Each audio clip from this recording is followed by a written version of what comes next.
in this session we're going to look at Porter's 5 forces, or more specifically we're going to look at the power of the supplier within the 5 forces.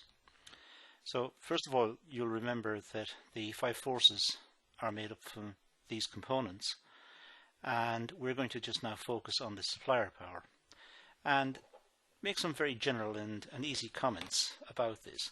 Nothing very sophisticated today. So when we look at supplier power, we need to first of all realize that suppliers make necessary inputs available. Suppliers are very important to the organization. So virtually no organization is self-sufficient.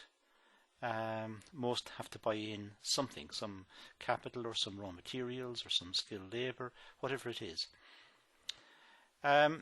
The suppliers can exert bargaining power in a variety of ways. For example, they could threaten to raise the price of their inputs.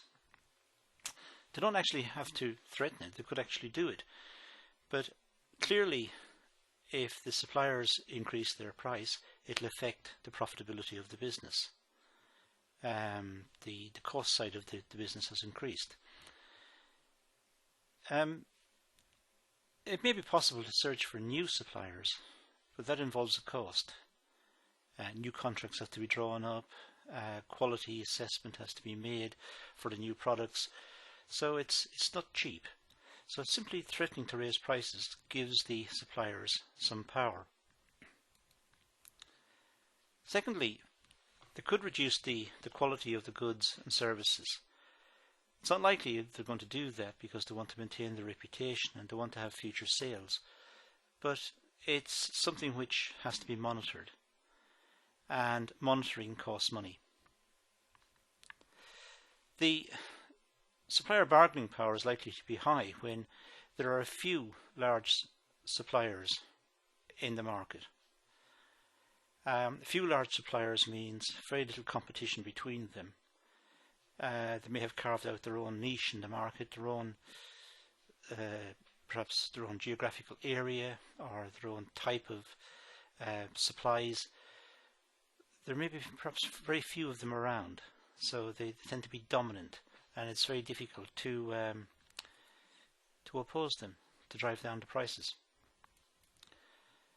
Obviously, if there are no substitutes, then the suppliers have almost absolute power. If there are no substitutes, then the company must buy from the supplier. There are no other ways of doing it. And that means the suppliers can call the price. So no substitutes is a big issue. Switching from one supplier to another may entail significant costs, as I suggested earlier. So companies tend to get locked into suppliers for long periods of time. There may be a search process to find new suppliers, perhaps overseas, or perhaps new setup companies or whatever. But switching from one to the other is a costly business, and in general companies don't do it that easily.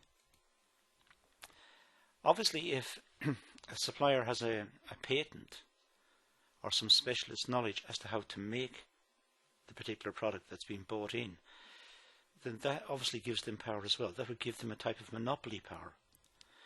And monopoly power is the capacity for them to increase the price and to get an even greater clinch on the market. So these are some general comments about supplier power within the Porter's 5 forces. There will be more of these quick sessions looking at the other forces.